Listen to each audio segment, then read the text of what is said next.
Hey guys, it's a patient hodler coming at you with another video, and in this one we are going to go over the most important topic and the first topic of the Veve AMA about what you can and what you can't do during a drop and with your Veve account.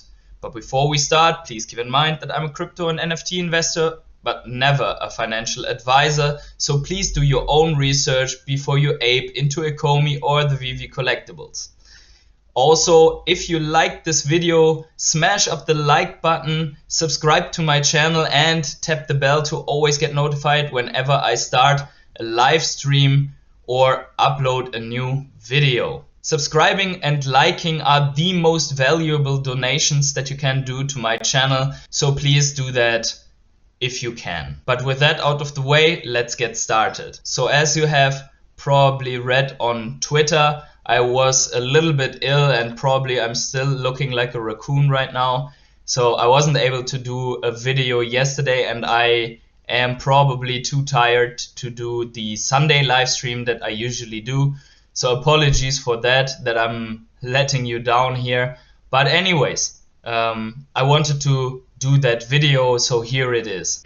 And I'm going to split up the videos about the different topics in the AMA, because if not, it is getting so long that you also could just listen to the AMA, and I want you to be able to just select which topics you want to watch and to get a little bit of thoughts around everything of this. So basically what we have for today is the topic of the restricted and disabled accounts, a lot of answers that we wanted to hear, and basically about how fast you can tap, and about infected gems, and some answers that Dan and Reese provided around that topic. And I have written down the citations from that, so here we go. In the beginning, they provided some important numbers to put everything in context. So these were basically that we have almost 2 million active users in the app, that there were in the last week 100 to 300k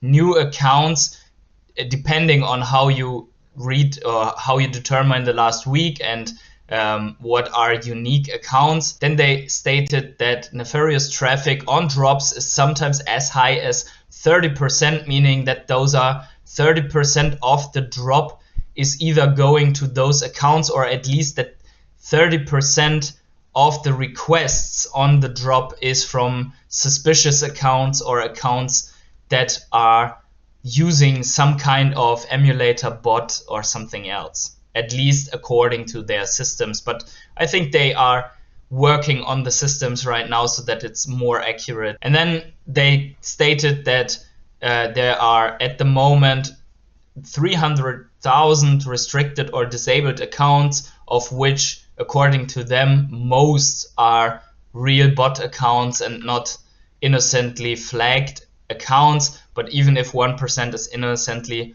flagged, then you still have 3,000 innocent users that cannot access their stuff, and probably it's a little bit more. But I think we got some good answers, and let's look into those. So restated in the beginning, if an account is restricted for any particular reason, you still have access to everything you purchased or your collectibles and some of the features in the app. Your access to the market and your ability to send gems and collectibles is restricted until we can assess that. So that basically is what we already knew for the restricted accounts, but later we will learn that they are working hard on unrestricting all the accounts that are still in a restricted mode, so that you will be able to sell your stuff if you want that and if you have not used any bots. Bots, emulators, auto clickers, basically anything that gives you an inhuman click speed. And basically this is something where we would have liked some parameters, for example, how high your click speed can be, and if they can finally exclude the possibility that you get flagged because you have some amazing technique like beating with 2 fingers. I will display a video here again where someone manages to do 14 clicks per second, and so I don't know if they are reacting to this click speed as well, because then you would be having a inhumane click speed, even though you are completely humanely managing to do that. So then they entered the part of the reaction time, because we have seen in the past people waiting up to 70 days to get their account back, even though they were innocently flagged. So Dan stated in the AMA, if your account gets flagged for any reason, you can expect that the waiting time is significantly shorter. And Reese said we have a new drop model coming in to reduce those waiting times. And we are going to look at that drop model. It's not something complicated. We'll only take a couple of seconds to look into that as well. Then we got some information that was really, really important. First of all, Dan stated and apologized several times throughout the AMA to the community and to the people that got innocently flagged. And I think that was very important, that at least he signaled that they were really sorry that this happened. So he said an apology to community, to anyone who was falsely accused, or what we call a false positive. And in the end of the AMA, he apologized again. So, and in a believable manner. So he really let us feel that he was sorry about that circumstance, and that makes me more positive to the future, that they are really working on not having people flagged anymore, and or if so, that they have really quick reaction times to that and no one has to worry anymore. Obviously, we are not in the business of taking away collectibles from people. That is very important, and here it comes again, the statement in contradiction to what David, you said in the previous AMA. If you are a bot user and cannot be identified as owner of the account, those accounts will be permanently disabled until the person is able to identify themselves. So he mixed a little bit, I think, that permanently disabled accounts for bot users, yes, and then also the topic that some people just cannot provide KYC because they haven't filled in their names and or their birth date. So if you haven't done that yet, please go into your app right now, fill in your name, your full name as it is on your passport, and the date of birth as it is in your passport. I know that there are some countries where the date of birth in the passport and the real date of birth varies a little bit, but go ahead with the date of birth in your passport, because once you have to do KYC, you have to send in your passport, and if it doesn't match, they will let your account disabled. I don't know, maybe they will unlock it after several months so that you can then do everything or fill in your name. I don't know, but make sure that you do that. And me and my girlfriend, we have even uploaded our photos into the app, so just to be sure that they can even compare that with the photos in the passport. So then he says, right now we don't do anything with those collectibles, we leave them all.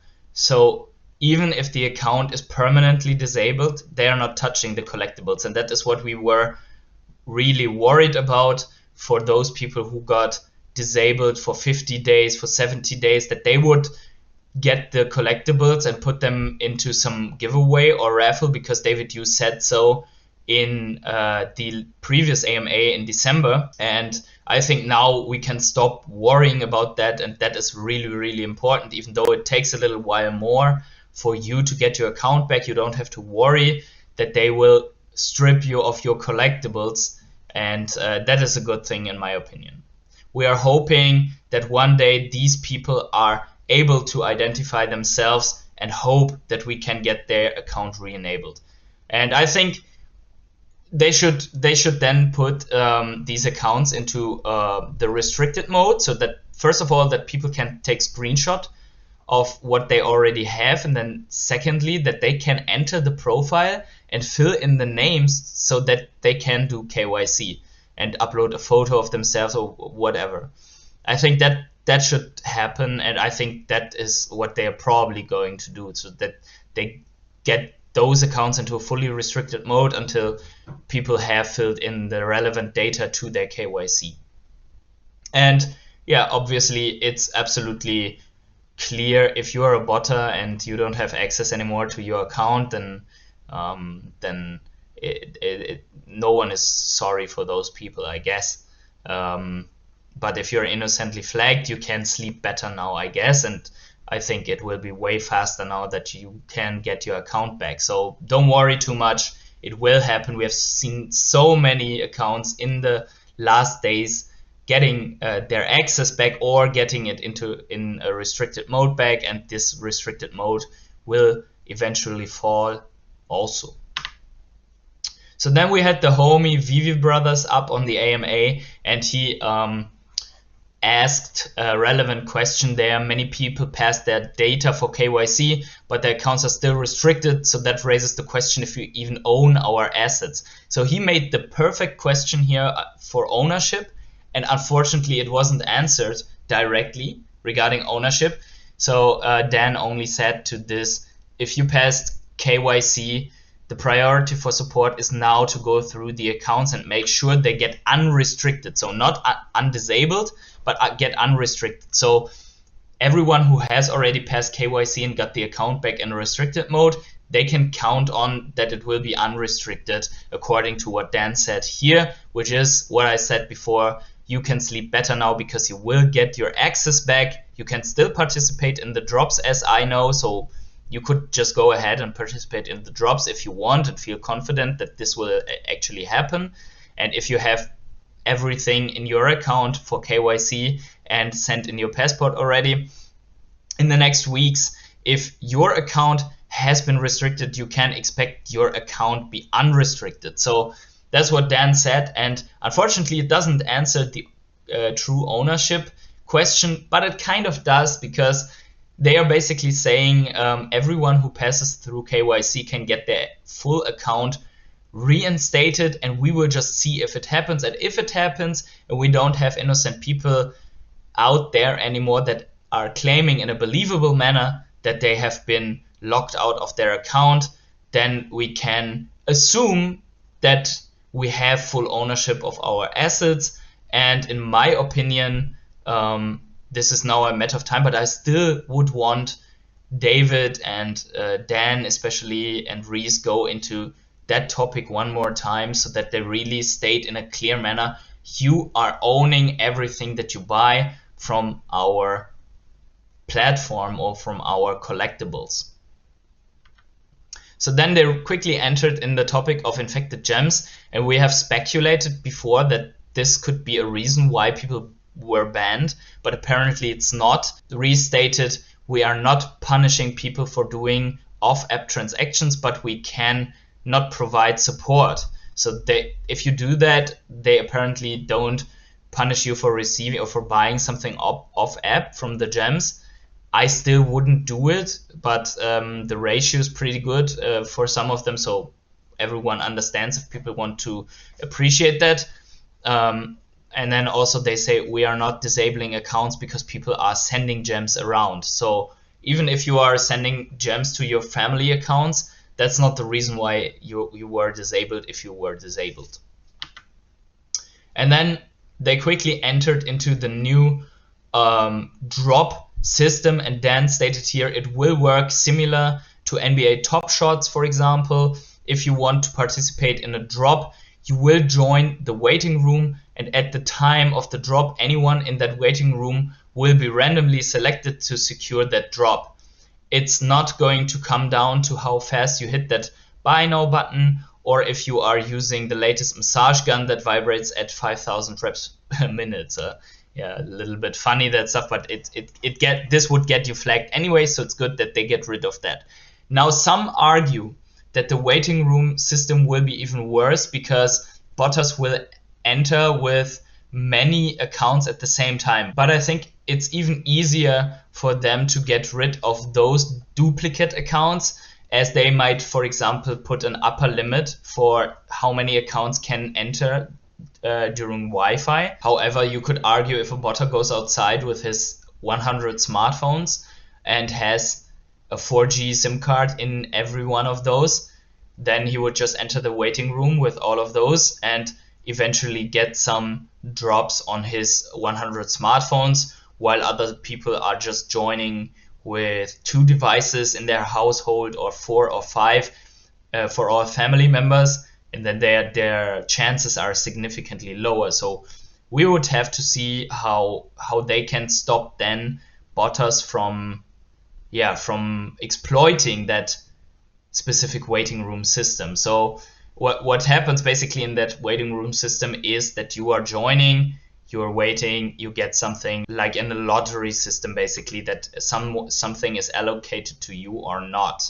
So I like the idea of that system, but we have to see how much you can get out of this. But I understand that with 2 million users, it is now really hard to get dropped. And also those people who don't have a good phone, they are basically locked out from the drops since a longer time because their phones or their internet doesn't let them get any drops anymore. So for those people, the chances increase. For those who have good internet, have picked up an Ethernet adapter and did everything, their chances might be decreasing. But with that, I'm already at the end of my video, and please let me know in the comments below what you think about these answers from the AMA. Was it enough, and what is missing? And wherever you are, have yourselves a great morning, evening, day, night or afternoon, and see you in the next video.